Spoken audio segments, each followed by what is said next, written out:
Welcome to everyone student. तो आज start करते हैं अपना प्रैक्टिस क्वेश्चन।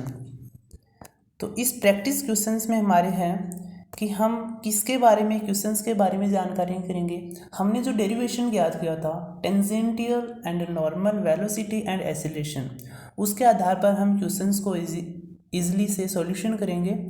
तो फर्स्ट क्वेश्चन हमारा है कि एक कण ए त्रिज्या के वृत्त में ऐसे चलता है कि उसका स्पर्श रेखीय त्वरण उसके अभिलंबिक त्वरण का सदैव k गुना रहता है। यानी कि अभिलंबिक जो एक्सीलरेशन है वो k मल्टीप्लाई रहता है। यदि किसी बिंदु पर उसकी चाल u हो तो सिद्ध कीजिए कि वह उसी बिंदु पर a/ku 1 - e⁻²πk समय बाद लौट आएगा। तो क्वेश्चंस का मतलब हमारा यह है कि एक हमने सर्किल लिया, ये वाला एक सर्किल लिया, और यहाँ पर मैंने हमारा बिंदु लिया, ये एक सर्किल का सेंटर हो गया। यहाँ पर मैंने बिंदु लिया ए, अब हमारा कण यहाँ है बिंदु ए पर। जब ये कण हमारा ए यानी कि इस पोजीशन में हमारे जो कण है ए, इसका वेग है कितना u,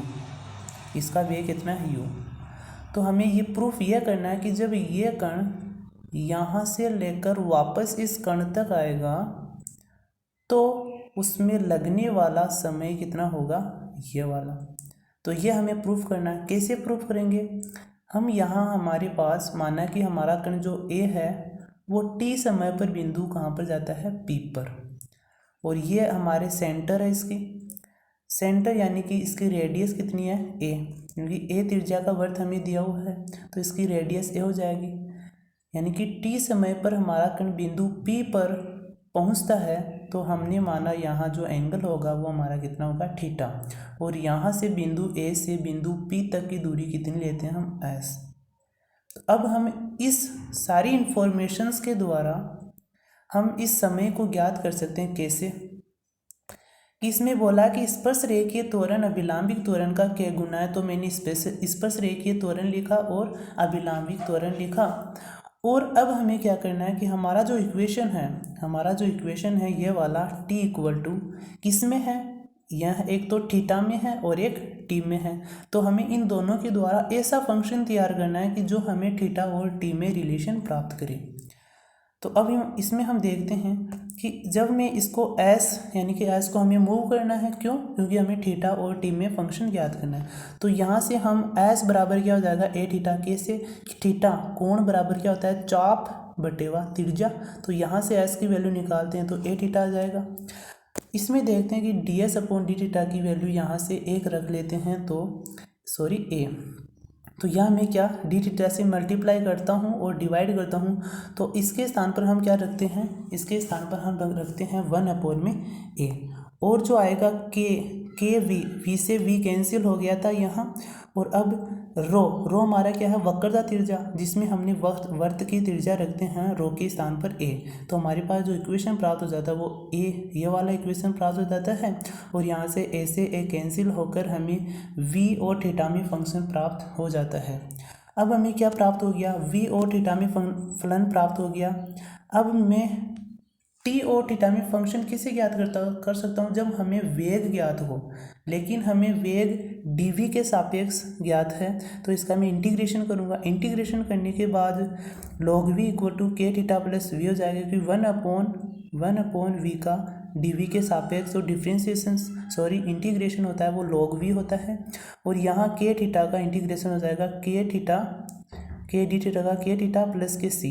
अब मैं इनिशियल लेवल पर अपना स्टार्ट करता हूँ कि जब हमारा कण बिंदु ए पर है तो उस कंडीशन में उसका वेग कितना लिया है क्वेश्चंस के अकॉर्डिंग u, और इसमें टाइम भी कितना होगा 0 और थीटा भी कितना होगा 0। जब ये वैल्यूज़ के आधार पर मैं इस कांस्टेंट की वैल्यू निकालता हूँ तो मुझे कांस्टेंट की वैल्यू यानी कि थीटा के स्थान पर 0 रखता हूँ, v के स्थान पर u रखता हूँ, तो c की वैल्यू मुझे log u प्राप्त हो जाती है। और जब मैं c की वैल्यू हमारे इस इक्वेशंस में रखता हूँ तो मुझे log u इधर जाएगा तो log v minus log u, log m minus log n की जब प्रॉपर्टी लगाएंगे तो log v upon u k theta, और जब log को इधर भेजता हूँ तो यहाँ हमारे पास एक्सपोनेंशियल फंक्शंस में चेंज हो जाता है और v is equal to u plus e की पावर थीटा। ओनली हमने v ज्ञात कर लिया।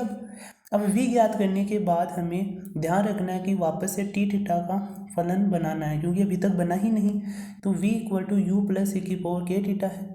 वापस से v को क्या लिखते हैं, D S upon D T, और डी थीटा से मल्टीप्लाई करता हूँ और डिवाइड करता हूँ, और D S upon D theta के स्थान पर मैं ए रखता हूँ, तो हमारे पास जो इक्वेशन प्राप्त हो जाता है वो एक प्रकार से ये प्राप्त हो जाता है। आगे हम देखते हैं कि वापस से उसी पॉइंट पर, अर्थात ये हमें फंक्शन प्राप्त हो गया जो हमें टी और थीटा के बारे में बताता है।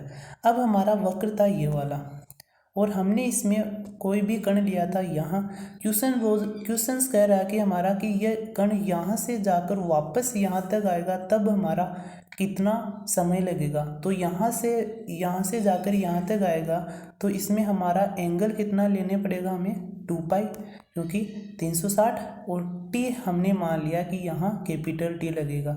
अब इसके आधार पर तक रखते हैं तो इसका इंटीग्रेशन करेंगे। इंटीग्रेशन लिमिट क्या रहेगी, 0 से 2π, क्योंकि हमारा जो पार्टिकल है वो एक सर्कुलर मोशन में 0 से 2π तक का मोशन कर रहा है, और यहाँ समय मैंने लिया 0 से t और dt। जब मैं इसका इंटीग्रेशन करता हूँ तो मेरे पास एक इस प्रकार से फंक्शन प्राप्त होता है कि ए अपॉन यू ई की पावर माइनस के थीटा माइनस के, और मैंने लिमिट लगा दी 0 से 2π इक्वल टू टी।